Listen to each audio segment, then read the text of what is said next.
scab for the bosses, don't listen to their lies. Us poor folks haven't got a chance unless we organize.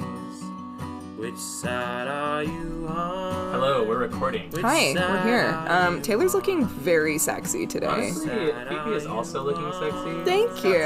Some, plaid. Like kind of plaid. Like gauchos? Yeah. They're like grid print gauchos. I feel they're really nice. Gay about this outfit. Yeah, it is pretty gay. Thank you. It's like posh gay, for sure. Thank you. I like that. We like that. Feeling a slight 90s, maybe Y2K vibe from my outfit today, but gay.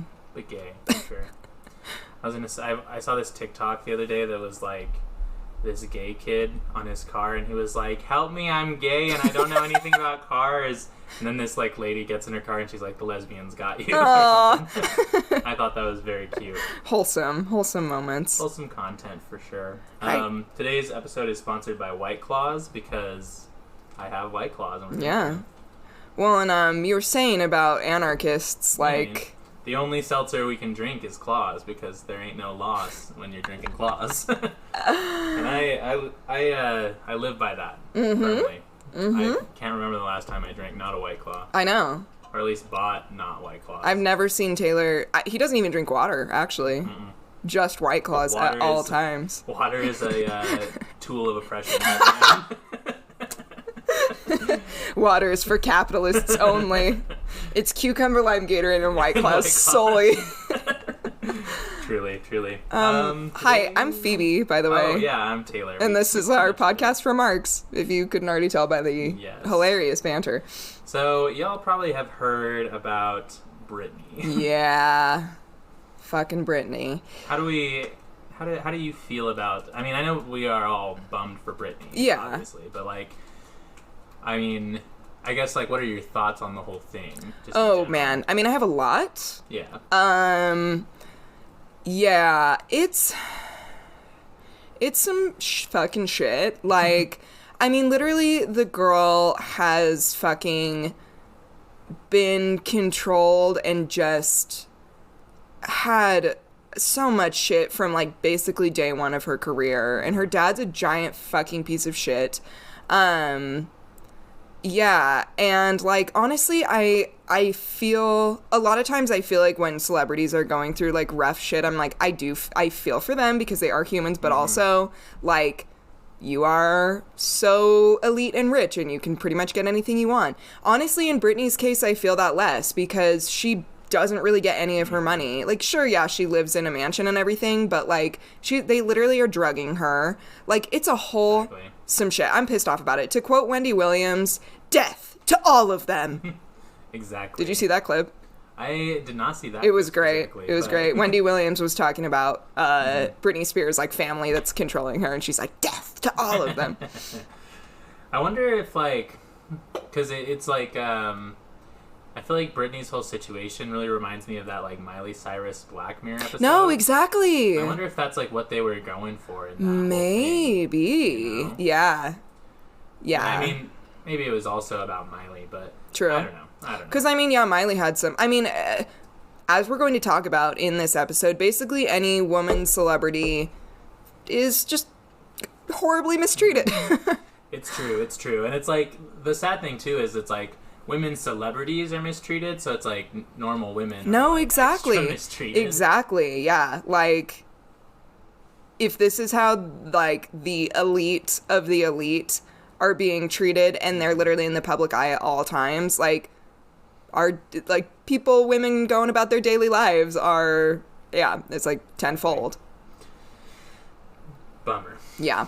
So yeah, we're not gonna go into the whole Britney thing. Our like theme this week was definitely inspired by all of the Britney news recently and just all of the shit that she's been going through. But there's already so many good podcasts that have covered the Britney story. There's that whole documentary from the New York Times. So check those out because it's worth checking out. So many news articles. Like, exactly. I don't feel like you'd have to look far to find No. So yeah, I feel like there was nothing that we could have really like added to that. Yeah. But yeah, we're going to just talk about the way that like celebrity women and that leading into women in general are just like extremely mistreated. So yeah, should I dive right in? Dive right in. Awesome. Okay, so I'm going to talk about two different examples. The second one's going to be a little more like dark. I'll give you like a little content warning beforehand. But yeah, so my first example is Janet Jackson, the wardrobe malfunction at the Super Bowl in 2004, smarmily referred to as Nipplegate. Do you remember this, Taylor? I do remember it happening. I honestly don't know that I was watching the Super Bowl, but I know like of it. Brands, you know. Yeah. What year was that? 2004. Okay, yeah. So I was still pretty. I was like kind of not interested in football. Yeah. Oh, same. So Janet Jackson and Justin Timberlake were supposed to perform. Sorry, let me clear my throat. Gotta get into this. Justin Timberlake and Janet Jackson were supposed to perform at the halftime show for the Super Bowl in 2004.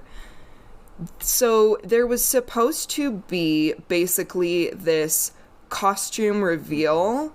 Janet Jackson had a dress on, and then underneath there was going to be some like red bustier type thing. What ended up happening was that Justin Timberlake ripped her whole dress, and Janet Jackson's breast was exposed. Okay. Looking at this situation, who do we think is going to be like held responsible and vilified by the media? The guy who ripped off a piece of a woman's clothing and exposed her tit, or the woman who was exposed against her will? Yeah. Surprise, surprise. Janet Jackson had to literally apologize for this incident. And also, like, this was an accident. Justin Timberlake wasn't maliciously trying to rip off her clothes and expose her breasts. But I'm going to get into more about, like, how fucking he never took accountability for this. And the media never, like, did anything to Justin Timberlake. It was all on Janet Jackson. So, Janet Jackson was made to apologize for this. As I said, this accident happened because she was going to have a costume reveal under a layer of this dress. He was supposed to take off a piece of this dress, but ended up ripping up the whole thing. CBS was actually taken to court over this, and they had to pay $550,000 for indecent exposure on live television. Oh my God. Because I think it was like a total of like 5 seconds or something where her breast was actually shown on the live television, and then they cut to like a camera that was showing up. But yeah, and I mean, people were pissed about this, as if anybody intended this to happen. Yeah, it's like, it's a very harmless mistake. Yeah. And also, oh my God. Mm-hmm. Like, it's a fucking nipple. Like, no, literally. Literally. Like, well, and wasn't it like Adam Levine of Maroon 5 literally performed like shirtless? Yeah, like 2 years ago or whatever. And it's just the double standard. I know. It's like, I'm sorry that mine are fattier. I don't know. Some men have large breasts too. Like, anyway. We don't need to get into fucking free the nipple right now. We don't need to get into details about mommy milkers. So CBS had to pay $550,000 for indecent exposure. And so when Justin Timberlake was asked about this incident on Access Hollywood, Justin Timberlake said, "Hey man, we love giving you all something to talk about." Weird. Fuckhead. Like, instead of being like, it was an accident, I feel really bad for her, like, it's not his fault, but he could have been like, oh gosh, like, poor Janet, it sucks to have your entire boob exposed on TV. So Janet Jackson released a written apology statement the next day on CBS. She took full blame for the event, which, like, how? Again, yeah, like, how? I don't know how you take blame for an accident. Like, yeah. I mean, I guess, like, whatever, like car accidents, but like if it's just like a wardrobe malfunction, yeah, that literally she had nothing to do with. Like, sorry, my tits are too big on you guys. Like Justin Timberlake was the one that ripped the thing, which again, it's not like he intended to do that, but still. Anyway, in her apology, she states, "The decision to have a costume reveal at the end of my halftime show performance was made after final rehearsals. MTV was completely unaware of it. It was not my intention that it go as far as it did. I apologize to anyone offended, including the audience, MTV, CBS, and the NFL." Which I don't really know what MTV had to do with this. The only thing maybe sponsor. Yeah, you're probably right. And especially because, like, 2004 was still kind of when, like, music television was, like... MTV was huge. Yeah, exactly. I don't know. Yeah. So the next day after that, Janet Jackson was asked... So she had released this written statement on CBS. The next day after that, she was asked to release a taped apology. Jesus. I know. On CBS and MTV. And she was pushed to emphasize the fact that the costume reveal was her decision. Yeah. In the statement, she notes again that the costume reveal was not a part of rehearsal, that MTV, CBS, and the NFL had no knowledge of this, and she apologizes again for offending anyone. Before she did this taped apology, she literally was talking to, I think, her assistant or something, and she was like, why am I doing this? Like, why am I doing this? She was pushed by CBS and by, like, the media and everything like that to do this fucking apology that is not necessary. It's very unnecessary. Like, if anything, people should be apologizing to her. Like, oh my God, I'm so sorry that you were exposed on live television. That must have been really embarrassing for you. I don't know, yeah. I know. Seems very, I don't know, gross. Like, yeah. Making her feel bad that, like, she was exposed. Right. And especially when she, like, didn't do it intentionally. Alright, sorry about that little technical difficulty. Technical difficulties. We are back. Janet Jackson was subsequently banned from performing at and attending the Grammys. Her and Justin Timberlake were supposed to do a performance together at the Grammys, which was the following weekend after the Super Bowl. Justin Timberlake, however, was allowed to attend and still performed at the Grammys. So fucking dumb. I know. So it's fucking dumb. Yes, like, if you're gonna ban Janet Jackson, ban Justin Timberlake, too. Yeah, especially if, like, it was both of their performances that were, like, caused the issue. Yes. Like, it wasn't just Janet Jackson. Right. She wasn't like, woohoo, showing her titties out. Like, yeah. I mean, and realistically, don't ban either one of them, but... Yeah, dumb thing to do it anyway. Yeah, but it's just, like, a prime example of something that she didn't even fucking do and is being completely punished for it. And of course, like, after this, there was just like a barrage of jokes constantly about this whole thing. There was like Halloween costumes of people going as Janet Jackson's right boob.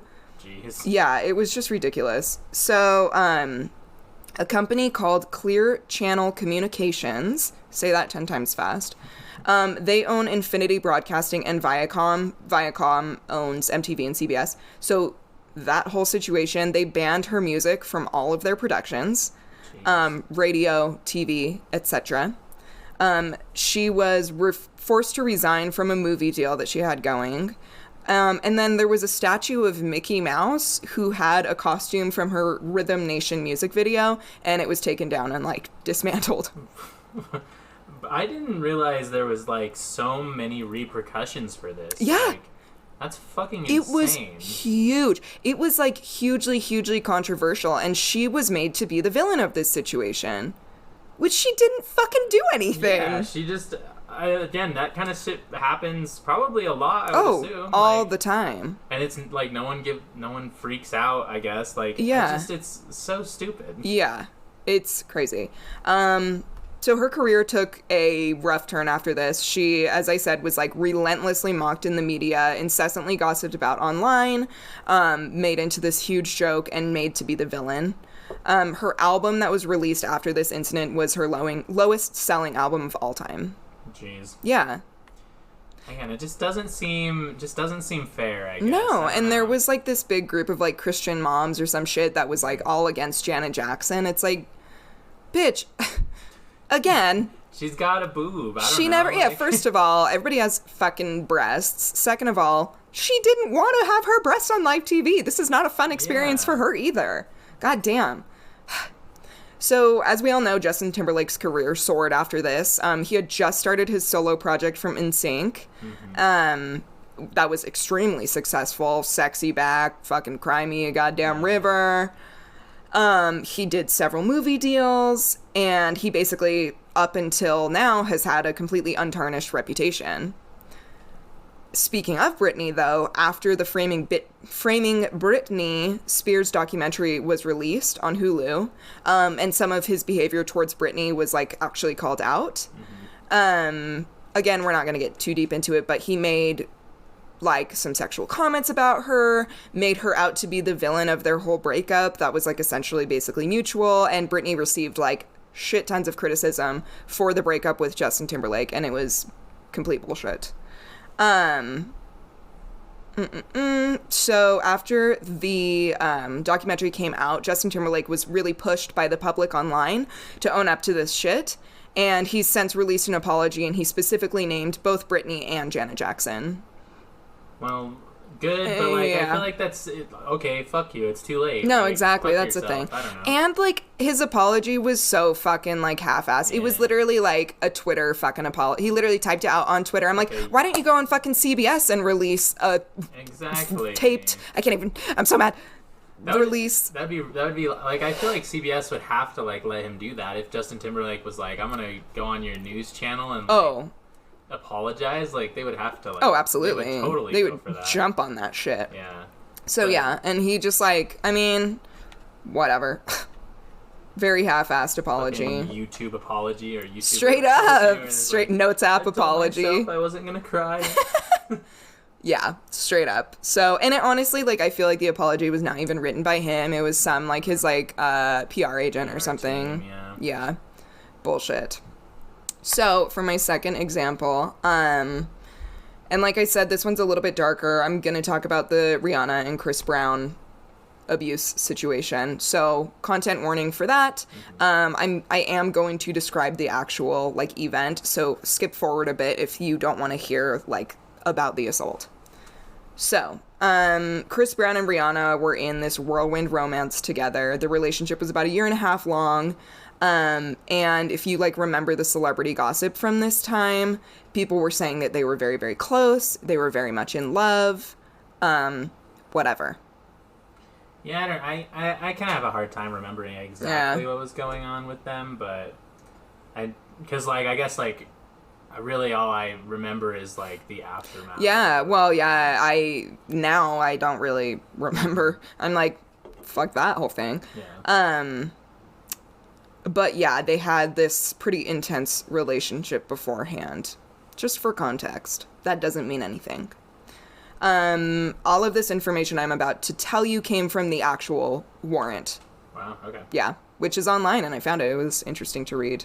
Interesting in, like, a, wow, this is literally the so horrifying way. Yeah. So, content warning, here we go. So, February 8th, 2009, Chris Brown and Rihanna are in his Lamborghini together when Rihanna sees messages on his phone from a woman that Chris was cheating with.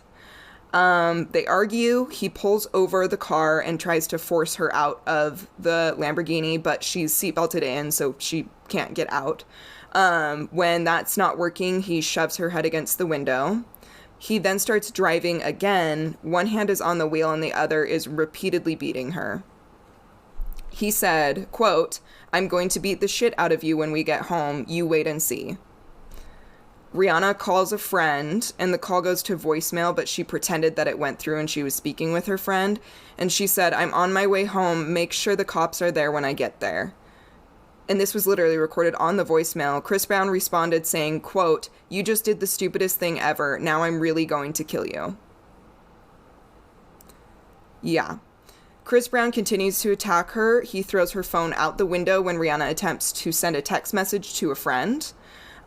She then reaches for his cell phone, which was in his lap. He puts her into a headlock and continues driving. He bites her arm and her ear. At one point, Rihanna was able to remove the key from the car. I think they had maybe pulled over. I'm not 100% sure on that part. She removes the car and stops the vehicle. She stashes the key underneath her lap. He places her in another headlock, squeezing so hard that she almost goes unconscious. She could not breathe. She reaches to try to put her fingers into his eyes. Chris Brown bites Rihanna's hand, and then he releases the headlock. He goes back to punching her. Then Rihanna is able to bring her legs up in the passenger seat. She brings her legs up to her chest, and she starts kicking and pushing Brown away with her feet. He repeatedly punches her in the legs. Rihanna is screaming for help, and finally Chris exits the vehicle. And then a resident in the neighborhood heard her screams and got her help. So, Wow. yeah, and I mean, it was like repeated, but like he did not stop beating her. Yeah, so I'm sorry about the gruesome details, but it's just... I think it's important to No, know, like, exactly. what exactly happened, yeah. Exactly, and it's important to hear exactly the details, and I mean, this is from the official warrant. This is the exact details of what happened because of what followed and the way that this whole thing was handled. Because it's important to know how fucking serious this was and how violent he was. Literally was driving while repeatedly punching her in the face. This whole thing went on for like minutes. I mean, it wasn't like he snapped and punched her once. Like, this went on for a while. So, yeah. So, like we said, I mean, it's important to highlight how violent and persistent this was. And this resulted in a serious amount of damage to Rihanna. She was hospitalized, and then she also had to get some, like, minimal facial reconstruction surgery. Chris Brown was sentenced to 5 years of probation, 1 year of domestic violence counseling, and 6 months of community service for the assault, which he completed in March of 2015. I feel like that's such a light sentence for, like, nearly killing someone. Yes. Like, attempted murder. Murder. He said, I'm going to kill you. Like, yeah, like, that's a confession. It's a confession. Exactly. Jesus. Exactly. He originally denied the assault charges, which it's like, how the fuck, dude? Like, what the fuck? Like, in what world did you not do this? In what world did you think that you could deny this? Get away with it. Yeah. Fucking hell. Ugh. Eventually, he ends up pleading guilty, and Rihanna had also filed a restraining order against him. That's just, again, I had said this before we started, but, like, if anybody deserves to be canceled, it's fucking Chris Brown. Fucking exactly. But people still fucking love his music, and I'm like, stop. Oh my god, and I'll get into it, like, how his career has just continued, and it makes me livid. And I remember this happening. Like, I vividly remember this happening, and I have a deep love for Rihanna.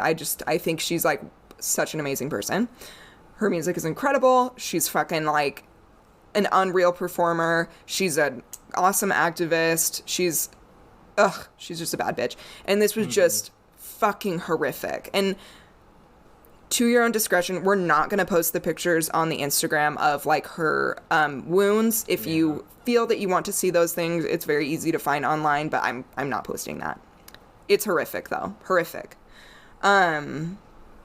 So... Right, and this is also why I wanted to really hammer in the details of this assault, because the sentence that he received was so far from the damage that he caused, not only literally physically, but of course emotionally as well. And more importantly, the fact that to this day, he still has an extremely successful career and was not harassed about this like Rihanna was. Yeah, fucking go on, because, like, I just imagine it's going to be some bullshit. Yep. Rihanna was continually harassed to speak about the incident by the media, talk show hosts, and comments online, because she was, like, she didn't post, she wasn't doing anything for a while after this. Like, fucking obviously, of course she should. Yeah. God damn it. Oh my god. Makes me crazy. And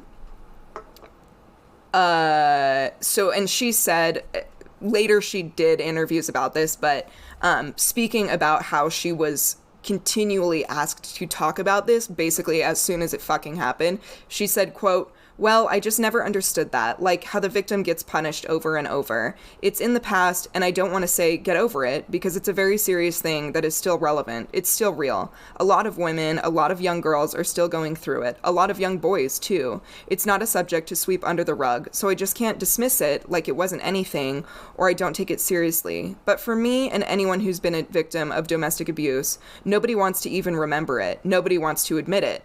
So to talk about it and say it once, much less 200 times, is like, I have to be punished for it.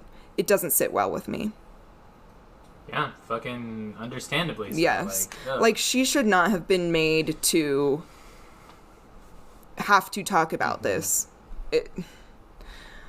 She was repeatedly mocked and blamed for this situation. There was plenty of jokes made about it on, like, shows and things like that, of course mostly online. Many online commenters were saying that she had instigated this. Yeah, I still see like posts where people say that now, like they're like, oh, she was hitting him first or whatever, and it's like, I don't think so. No. Like, what the fuck? No. They said that she had instigated the fight. They said that she was too controlling in the relationship and that she had pushed him to do this. Commenters, yeah. Classic fucking sexist blame shit. Yes. Classic blame the fucking abuse victim that had to be fucking hospitalized. Yeah. Like, he hit her like over 200 times. Yeah, and it's like, even because, you know, like, she probably, I guess in some ways their line of thought is like, she brought up the cheating or whatever, but like, that still doesn't warrant punching someone in the face like 200 times. Yes.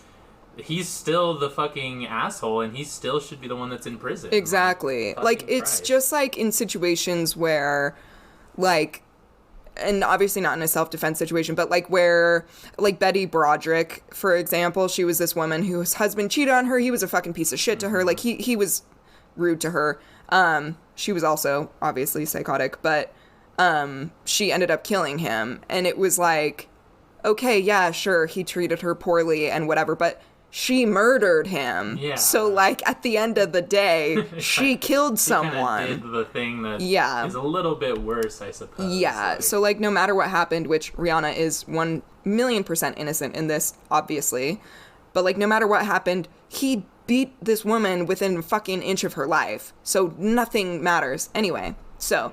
online commenters were saying things like, quote, when you constantly nag at them, they will fucking snap. They have a lot of patience, but at some point in a situation, enough is enough. I love Riri, but she had it coming. Jesus Christ. Yeah. Imagine being like, oh yeah, that woman who got punched 200 times in the face, she had it coming. Like, that's so fucking gross, dude. I want to throw up about it. I also would like to vomit. That's some incel shit. Yeah, exactly. No, exactly. It gets worse. Of course it does. Yeah, it always does. Another one, quote, Rihanna sounds crazy and very abusive to the point where Chris himself was forced to step out of his character and beat this girl's ass. Everybody was so shocked and felt some type of sympathy when they seen those pics of Rihanna, but sounds to me she had every bit coming. Don't touch someone if you're not ready to get hit back. I always knew he didn't hit her for no reason. No. Yeah. Don't like it. Yeah. Don't like it, Phoebe. No, I know. I'm upset. I'm very upset. Painful to talk about, but again, it's important to talk about it because it's something that people still have to deal with. But like, oh, it's so frustrating. I know. And it's just, it's, again, it's like this woman was one of the, like, she is an international fucking superstar. Like, and this is still how she's being treated, like, blamed, mocked, jokes were made about it. And so, I mean, as she said, it's like, when you are the victim of domestic violence, you don't want to admit that happened because you're convinced that it's your fault, because your abuser, first of all, makes you believe that, and second of all, I mean, here's a fucking perfect example of why people don't want to admit that, is because it's always like, well, what did you do? Well, how did you make this happen? Yeah.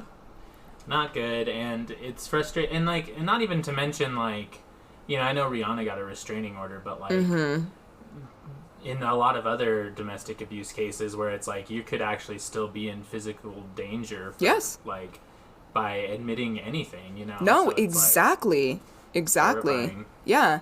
And I mean, I'll get into it a little bit later because there was a situation where Rihanna and Chris Brown ended up getting back together for a moment. I'll talk about that in a moment.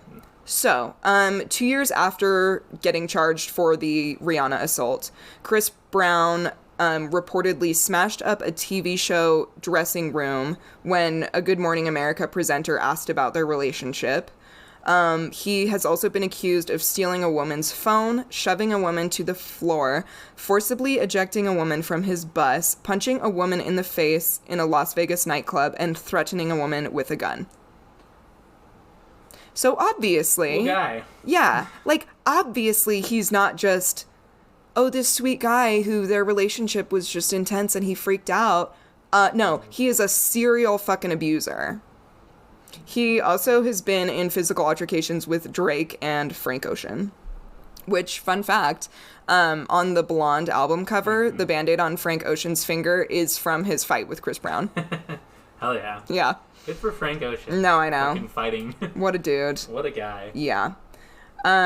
So in 2017, Chris Brown released a documentary called Chris Brown, Welcome to My Life. And the movie has a tagline that says, his triumphs, his struggles, his journey. Gross.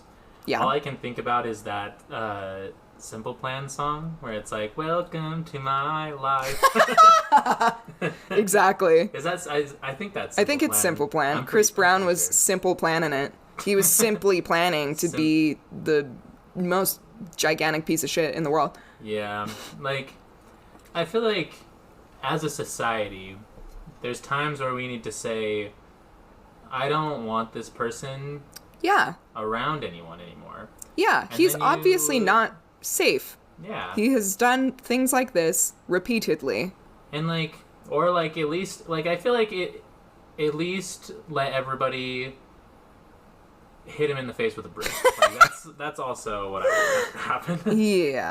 Yeah. Or it's just, like, he shouldn't still be allowed to have a fucking successful career. Like, whatever. He can keep the money that he has and chill in his mansion for the rest of his life. I don't fucking care. But you don't get to keep doing shit and being fucking, like, famous and making millions of dollars. No. And never, ever, I'll get into it, but, like, never really taking fucking accountability for this. So, the documentary. Like, first of all, why the fuck does he need a whole fucking documentary? I don't give a shit about his goddamn life. But goddamn it. So, in the documentary, he speaks about the assault on February 8th, 2009. He basically, of course, fucking shifts the blame to Rihanna. He said that she completely freaked out at him when she found the messages from the woman that he was having an affair with. He said she was being very intense when she was fighting with him about it. When he is describing the incident, he makes it sound like they were both being violent towards each other and that Rihanna was, like, beating him as well. His description of her beating him back was her defending herself. So, like, the moment where she tried to gouge his eyes out or where she was, like, kicking him to get him fucking off of her because he was incessantly attacking her. In the documentary, he says, quote, Rihanna found out about the cheating and starts going off. She throws the phone. I hate you. Whatever. She starts hitting me. We're in a little Lamborghini, you know? She's fighting me. Like, I remember she tried to kick me, just like her beating shit. But then I really hit her with a closed fist. Like, I punched her, and it busted her lip. And when I saw it, I was in shock. I was like, fuck, why did I hit her like that? So from there, she's spitting blood in my face. It raised me even more. It's a real fight in the car, and we driving in the street. No, actually, when you punched her in the face, you didn't go, fuck, why did I hit her like that? You kept fucking doing it. Proceeded to punch her another 200 times. Yeah, fuck. And drove down the street. And he goes, oh, and we driving in the street. Yeah, you were driving a car with one hand and punching this woman in the face repeatedly with your other one. Oh my god, yeah. Yeah. So he's never fucking really apologized for this situation at all. He continues to have a successful career following this assault. In addition to winning a Grammy for the Best R&B album in 2012 for the album called Fame, F-A-M-E, whatever. Don't give a shit. He has been nominated for a Grammy more than 10 times since the assault happened. God. Yep. He continues to have sold-out concerts, and has gone on tour with Tyga, Kelly Rowland, T-Pain, etc. The juxtaposition between him being nominated for 10 Grammys after the assault and fucking Janet Jackson being banned from the Grammys for, like, accidentally showing a nipple, like, well, that's gross. Like, that alone, if you want to take one morsel from this, that alone highlights how fucking sexist and misogynistic and woman-hating and woman-blaming, like, the media and society is.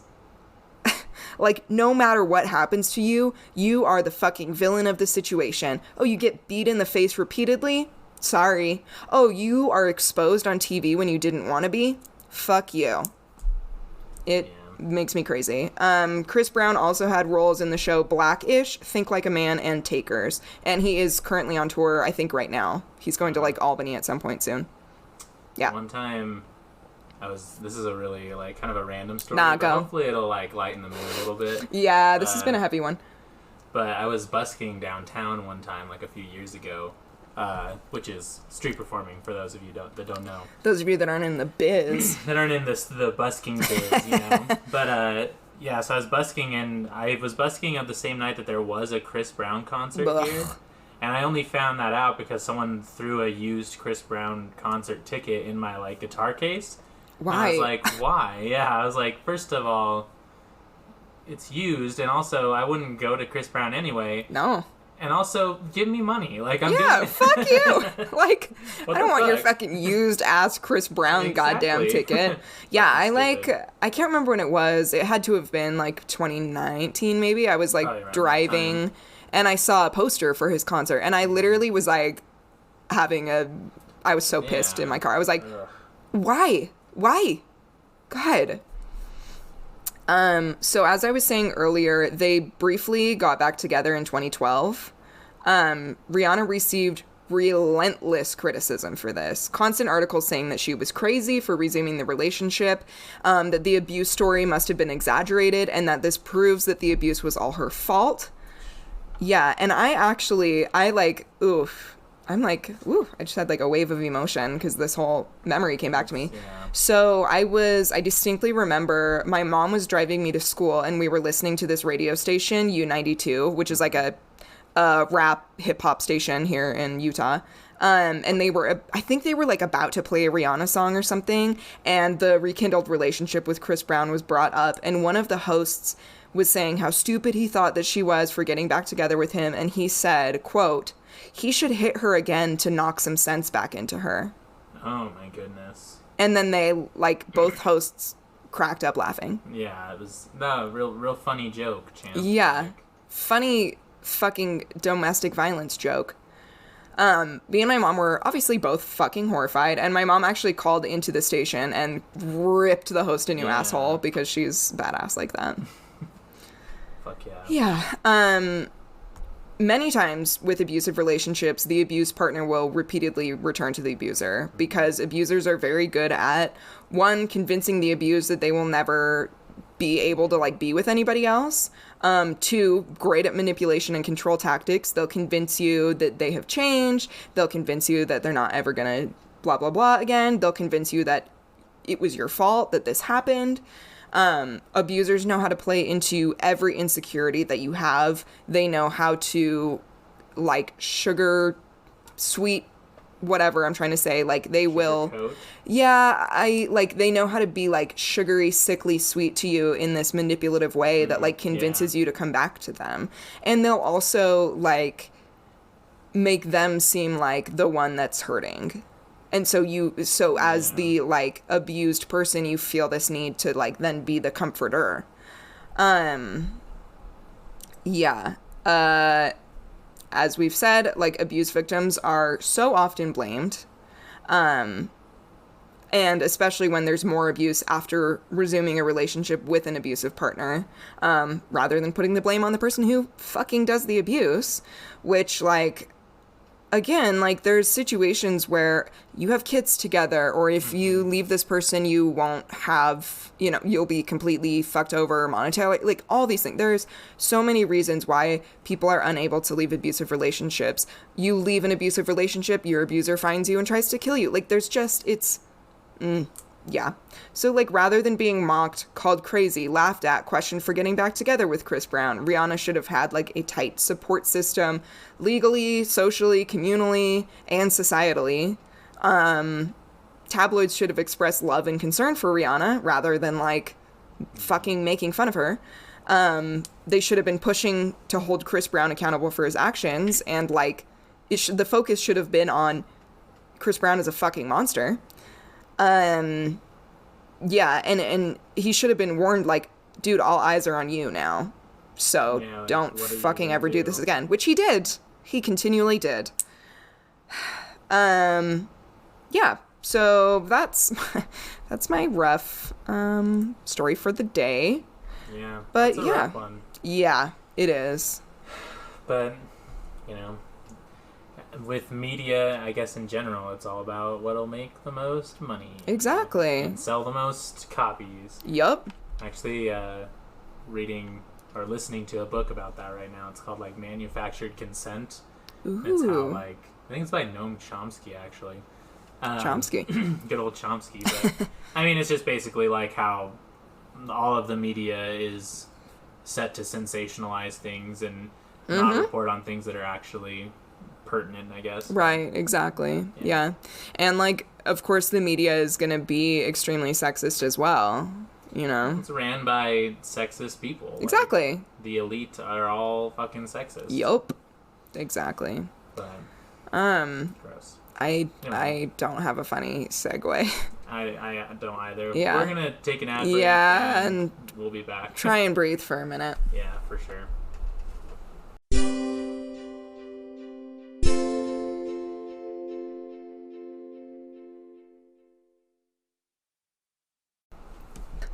All right, we are back. We're back. Back and ready to bum you out some more. Yeah, it's gonna be a bummer episode this time. A bit of a bummer-sode. Yeah, sure. a bummer-sode.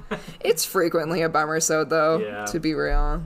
I'm also gonna give a little bit of a content warning on this one, just because it does deal with sexual assault and rape of a child. So, Jesus. Yeah.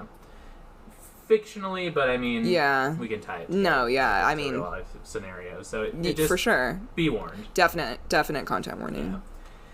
Yeah. Well, so starting off, I'm talking about the Lolita complex, which is, well, and that's what I'm getting into, is what exactly it is. But Lolita is a novel by Vladimir Nabokov, published in September of 1955. The story is written from the perspective of a man named Humbert Humbert, or at least that's the alias he's given in the story, because it's kind of like he's writing the story from, like, a prison cell. Yeah. So it's, like, widely thought that that's, like, not his real name. That's, like, what they have inserted for his name. I see. The story of a man, Humbert Humbert, who kidnaps and continuously rapes a 12-year-old girl who is his stepdaughter. Yep. It's the stepdaughter part is, like, it's a plot point in the story, but I think it's, like, less, because, like, he marries Dolores is the name of the girl. He marries her mom to basically get access to her. Right. So it's like he was her stepdad, but like not really. Yeah. Know? Well, and then it's like lightly implied, that he killed the mom. Yeah, it's like very not that lightly implied. It's like his testimony of what happened. So he's like, right. Mom got in an accident. Wink, wink, wink. Yeah. Yeah, and this is a fictional book, by the way. Yes, just to detail. It is a novel. It's a fictional novel. Yes. But it has a lot of cultural impact. Absolutely. Dolores Hayes is a fictional character in the story, and I fully understand too, because like obviously this book has been very controversial over the years, back when it was released and even up to today, you know, and I fully understand people who don't like it or don't think that it's like should be a story that's told. Right. I don't necessarily agree with that view. I think that there is some merit in the story, especially when you look at as a symbol of like what abusers can sound like. Sure. You know, they have like these prose and they have this beautiful language, but at the end of the day, like he was still a rapist. You know? Right. Well, and like I was saying, they're extremely convincing and extremely charming and manipulative. Exactly.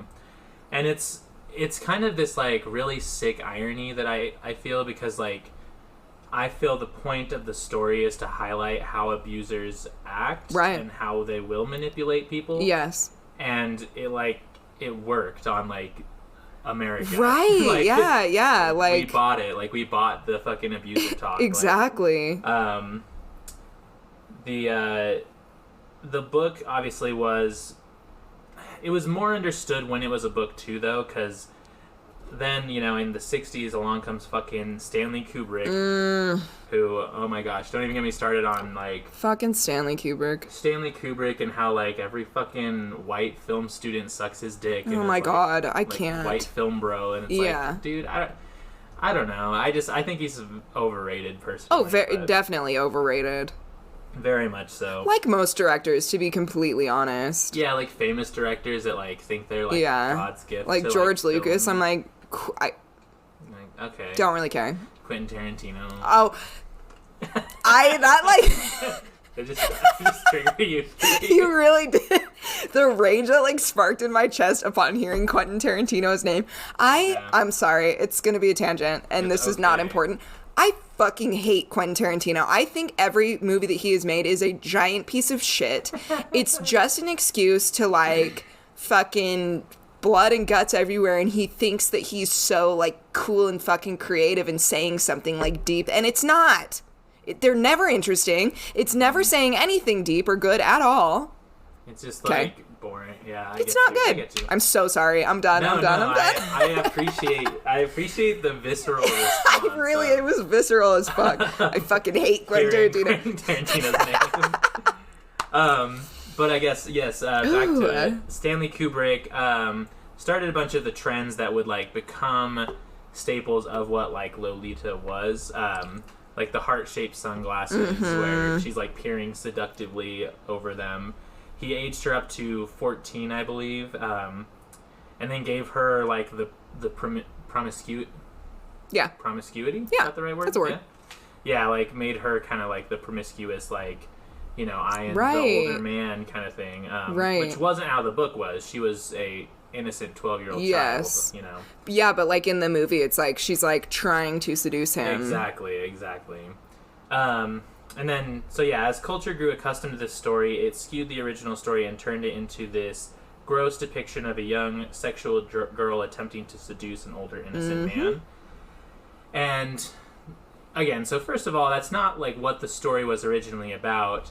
And second off, it gets worse from there because, you know, have there been situations in the past where like a younger girl has tried to seduce an older man? Of course, that's going to have happened. Yeah. But does it get blamed on the adult in the situation? Never. Rarely. Yeah.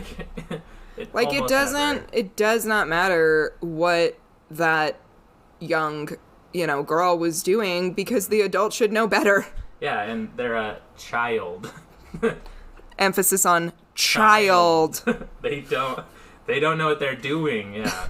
And it's really gross. I actually have my copy of Lolita here, and I think I've probably shown you this before, but it has like the most convincing love story of our century, Vanity Fair. Fuck you, Vanity fucking Fair.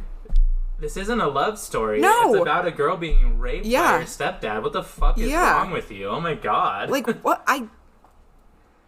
Yeah. Jesus Christ. Like, oh my god. And I know you're going to talk about it, but like that is the thing that like makes me like, I can't. I'm like, where in the fuck? And I guess it was mostly due to the movie adaptations, but like Vanity Fair writing that literally on the book, it's like, where are you getting this? Exactly. And again, it's like, it's this weird irony where it's like we fell for the abuser's tactics, you right. know? Like, right. Because again, like, if you read the story, like Humber, you know, the narrator of the story, like, obviously it was Nabokov who wrote it, but like he's a very like eloquent, beautiful speaker, totally, like, writer, you know, and that's why it's misinterpreted so much, because he writes these beautiful like passages about well, and he's like describing how she's in love with him too, but it's, you know, it's the unreliable narrator kind of thing. Truth. But yeah, so that brings me to modern times. By twisting the narrative so much, we end up with what is called the Lolita complex, which is when those persons in charge of a child's career exploit her sexuality for profit. And again, oftentimes the public is made to blame the person, the young girl who is being exploited, for her exploitation. Yeah. Same kind of thing that we were talking about. Exactly. With, like, Rihanna. Like, exactly. She was the victim, and she was blamed for being the victim. Yeah. Yeah. And it's fucking, again, it's gross. It's absolutely awful. Yeah. And unfortunately, as a culture, we have been trained to think that it is reflective of the child and not the gross adults around them that are sexualizing them. I have a few examples of this that kind of blew my mind. This first one is wild. So in 1932, one of Shirley Temple's first roles was as an exotic dancer in a bar for soldiers in a movie called War Babies. Do you know how old she was when this happened? 3 years old. Are you fucking kidding me? I'm not joking. She was 3 years old, and she was cast as an exotic dancer in a movie called War Babies, apparently. I fucking can't, dude. Holy shit. And I know this is the whole point. What the fuck is sexy about a 3-year-old at all? You fucking pedophilic motherfucking monsters. Like, what in... Oh my fucking god, I can't even. I don't even know. And again, I don't know if it was like a tongue-in-cheek joke at the time, but regardless, it just doesn't seem like a safe environment to have a 3-year-old. No, and I don't even get how that's a tongue-in... Like, what? War Babies. I'm so mad. Yeah, it's absolutely awful. Poor fucking Shirley Temple, dude. Oh my god, that girl. Because, I mean, and that was even before there was any kind of like, awareness of how fucked people were, you know? Oh, yeah. I mean, fucking clearly. Yeah. Also, I should say, if you want, like, a really good in-depth look at Lolita, you should listen to the Lolita podcast by Jamie Loftus. It's so good. Yeah, it's very in-depth, goes way more into, like, the cultural, like... just how we got from there to here kind of a thing, and like it's just really well done. Yeah. Jamie, we love ya if you ever want to come on the pod. True. If you're ever in Salt Lake City and you're just kicking around, I don't know. Or hit us up. Get some Zoom shit going. Yeah, oh, absolutely. We probably have the technology, I don't know. I'll send her an Instagram message or something. Absolutely. 1994, in 1994, the film The Professional had Natalie Portman's character developing an unusual relationship with an older man because of Stockholm Syndrome. She was 12 at the time, and her first piece of fan mail after making that movie, according to her, was a rape fantasy from an older man. Oh my god. And a local radio station started a countdown to her 18th No. Nope. From when she was 12. No. No. No. It just shouldn't exist. I have my entire head in my hands right now. Oh my god. It's so bad.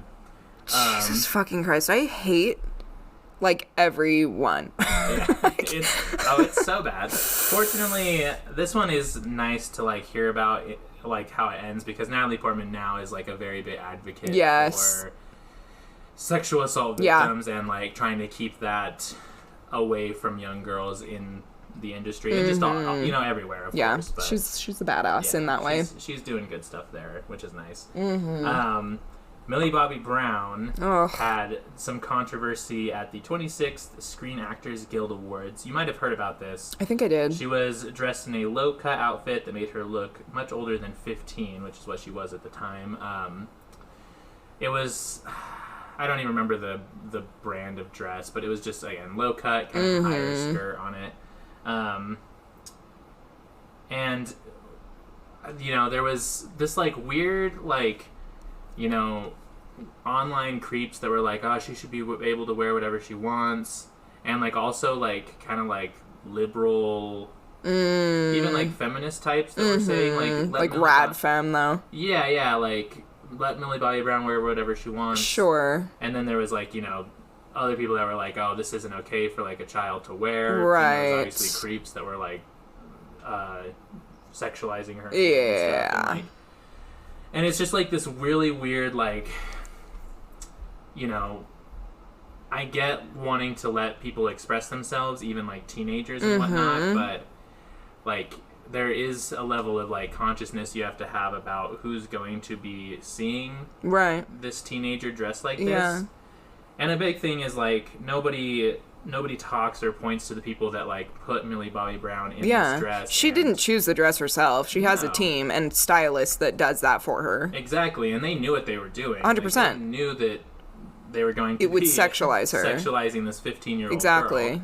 And that's not even to mention, like, I didn't do too much research into this because I kind of feel like it was more rumorish, kind of. But I've heard rumors that, like, Drake said some weird stuff about Millie Bobby Brown. Yeah. When she was, like, 15 and 16. When they were, like, they had a, I think he was like, oh, we're close friends or something. And they had this little, and I don't have details because we didn't research it, but, like, he was, like, texting her, like, a lot. And it's, like, and, like, late at night, too. Yeah. Like, bro, first of all, Drake is also a fucking creep. But it's, like, why the fuck are you texting a 15-year-old fucking child? Child! Yeah. It's gross. But, yeah, so, and that was kind of the thing, is, like, I can't say that Drake was, like, I can't prove that he was being a weirdo. But I feel like you can kind of infer if you're texting a 15-year-old girl late at night. Yeah. And you're Drake. Like, literally. Ugh. And then that's not even getting into, like, R. Kelly's shit. Oh, my God. Holy fucking Christ. Oh, my fucking God. Like, there's been multiple young girls that R. Kelly has groomed and raped. Like, you know, so it's just... Woody Allen. Yeah, Woody Allen, fucking... all of them. I mean, there's multiple examples of this. You couldn't run out of examples. We could be here for 3 hours talking about all the shit. Ugh. And one of the things that was interesting too, because I also looked into kind of Billie Eilish's situation. Oh yeah. And she was saying that Billie Eilish, she was kind of known for wearing baggy clothes to kind of keep herself from being sexualized and kind of hiding her frame. After posting a picture of herself in a bathing suit after she turned 18, Billie said in an interview, there were comments like, I don't like her anymore because as soon as she turned 18, she became a whore or something like that. Oh my God.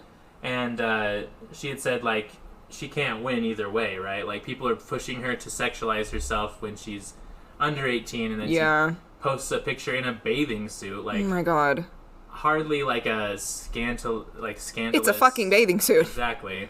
And then people are calling her, you know, a slut shaming. Yeah, it's yeah. Like, what? I mean, yeah, and that's like the whole thing of like being a woman. You literally can never fucking win what you're doing. It's like, and not to, you know, tangent as we always do on this shit, but like even with like, especially with like body like size, if you are too big, oh my God, or you know, according to society, there is no such thing as too big, but or if you as a celebrity woman like gain weight, oh, they're gonna talk about it and blah blah blah and be like, what's wrong with her?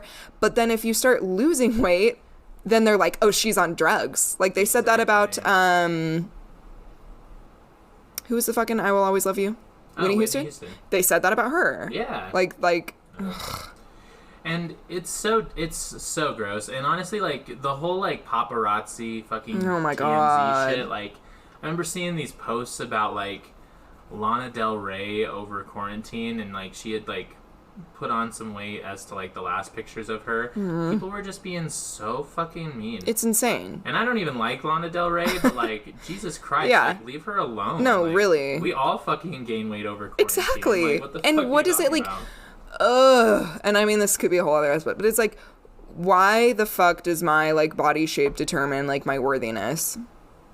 Yeah. It fucking shouldn't. It absolutely should not. Yeah. Yeah, it's gross. It's just all gross. And another one, kind of the comparison to, was like, you know, another way that, like, young girls can't really win is, like, you'll see people give, like, JoJo Siwa shit for, like, dressing younger than she actually is, because I think she's, like, 18 or 19. Yeah. And then there's, like, Millie Bobby Brown, who gets shit for dressing older. And it's like, again, it's just like, what the fuck Literally, do you want? yeah. Like, I can never be in the right here. exactly. Like, what is your ideal dress code for a 15-year-old Exactly. versus an 18-year-old? Yeah. Like, What can I do again, to fucking please you? and, like, the Millie Bobby Brown situation, it is a little bit more complicated because there was sexualization that was going on that probably shouldn't have been. Oh, well, yeah, for sure. But again, it's like, it's not Millie Bobby Brown's fault for any of that. Like, she's not in the wrong Of course. because she wore something that somebody told her to wear. Exactly. And this kind of brings me to this really weird article I found. Okay. And I guess, like, going into it, we all know, like, young Britney Spears was very sexualized. Oh from a my young God, age. yes. Her first Rolling Stone cover was her in, like, this push-up bra wearing a Teletubby toy, or holding a Teletubby toy. And I think she was 16. Yeah. And, you know, again, there have been, like, numerous comments, Justin Timberlake, just everybody, like, about her sexuality from the time that she was 16 moving on. Well, and it was like a huge thing that she was like saving herself for marriage or whatever, and after her relationship with Justin Timberlake, they were like, did you fuck her? Did you fuck her? And he, like, made comments about it. He was like, yeah, like, I did. Ugh, yeah. Fucking Justin Timberlake. That's one person, Timberlake right? can fuck off. Oh, God.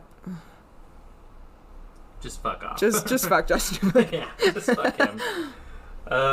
These White Claws are going to my head. I need to wrap this up. No, I'm just kidding. But no, so I found this article, and it was really weird because it was like, at first it kind of went through all these things. Like, it was talking about, like, the Lolita complex and, like, you know, how Britney Spears was sexualized from a really young age.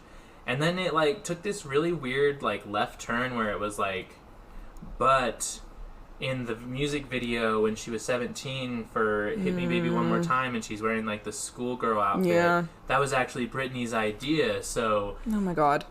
So, like, we can't be mad that Britney was sexualized as a child because it was her idea to wear this, like, scantily outfit or whatever. Oh my God. And I was just like, first of all, again, it's not Britney's fault that people who are adults are acting this way. Right. And we should hold the adults accountable. Exactly. There probably there had to have been somebody, or there should have been somebody around Britney to say, like, we can't do this. Yeah. This costume idea you have because you're not old enough. Yeah, like, you're going to get hurt from this. Yeah, and it's just like, and even, you know, again, I don't want to, like, limit what people can wear, and I'm not saying that. But, like, she was 17 when it happened. Wait till she's 18, you know? Like, wait and do it a different time, you know? Yeah. If Britney Spears turns 18 and wants to wear a tiny skirt, whatever. Great. Do your thing. Yeah. And no shame to you, like, but, again, when people are children, I just feel like there should be somebody to help them not make decisions that are going to hurt them in the future. Yeah.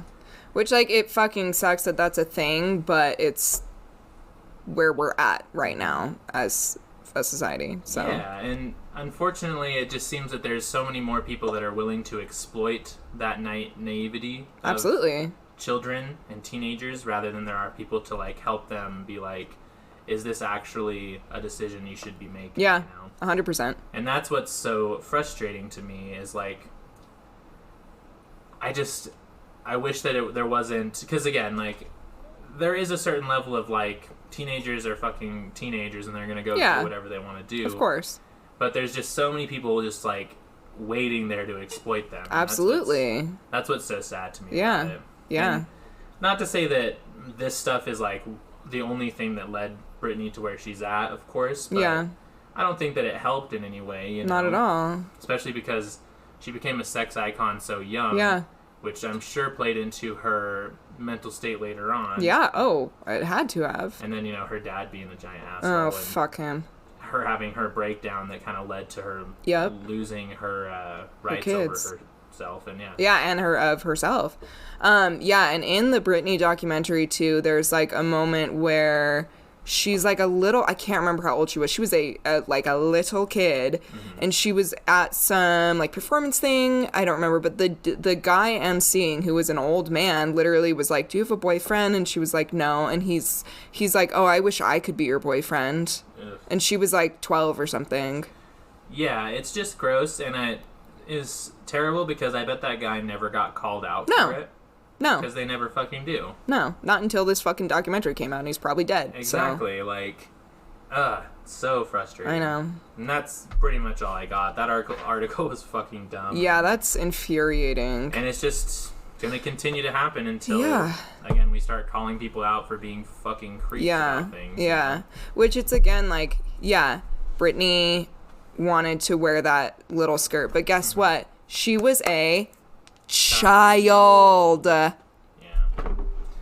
And, you know, when you think things are getting better, Bill Cosby gets released from prison. Oh, so infuriating. Holy shit. Oh my fucking god. Like, I literally... I'm genuinely speechless. Yeah. I just can't believe that they did that. Like... The man has so many allegations against him. Like, there's no fucking way. No, I know. That, like, even if you are going to be one of those assholes that's like, oh, women are liars or whatever, it's like, there's so many. God. Yeah, like a extremely frightening amount. And I mean, one is, like, horrific, but, like, it's like, you're like, what the actual fuck? Like... And the fact that just, like, none of the women have ever met, but all their stories are, like, pretty much the same. Like, he obviously had a system. Yes. Clearly. But, you know. Money is power. Yep. Well, and we're not gonna get into this right now, but I'm listening to a podcast just basically all about the Jeffrey Epstein shit, and it's just like, ugh. Like, it's... There are so many fucking... elite rich motherfuckers that just do this I mean, our fucking president before Joe Biden, and honestly, actually, Joe Biden too. Joe Biden. No, there literally has been allegations against Joe Biden. So actually, our president right now and our president in the past who had allegations against him for rape of children. And he still, and that was while he was running, that shit came out. Anyway, we don't need to go down that road right now because this is going to go on way too long. But episode though. Yeah, it would be. But and then another dark one. So. Yeah, fucking Donald Trump. Oh my god. Okay. But anyway, I think we're gonna go. Yeah, I gotta go. Mom, can you come pick me up? I'm scared. Oh god. But I guess we're entering the pluggables zone. Yeah. Yeah, if you want to follow us on Instagram, it is at Remarks Podcast. And then I have also made us a TikTok, which I believe is the same name, but let me just... A tickety talk? A Tizzy Toozlers. Yes, the TikTok is the same, at Remarks Podcast. We have one little video up there now, but go blow it up, you guys. Make it viral. Give us a follow, please. Yeah, please. I'll post more shit on there. And if you're listening from TikTok... welcome. Hey guys. Welcome to the podcast. We also have a Twitter. It's Remarks Pod on Twitter. And I have a YouTube channel called The Lefty Agenda. And it's good. It's really good. Thank you. Yeah. I was gonna say we should do. This is a little off the cuff thing. I don't go I was off. just thinking, but Let's cut that cuff right off. The first comment of something. Okay. Comment, whoever hears this first and is the first person to comment, I don't know, your favorite SpongeBob episode. Word, yeah, good. We'll give you a shout out in the next episode. Fuck yeah, absolutely. So. We'll be watching. You can do it on the Twitter or on the Instagram. Or on the TikTok. Or on the TikTok, yeah. Many options. Yeah, game on. Yeah, I just thought that'd be like a fun little No, I game. like that. I like that a lot. So Word. Yeah, favorite SpongeBob episode. That's all you gotta do. Okay. Okay, well. Okay, love you, bye. Love you, bye.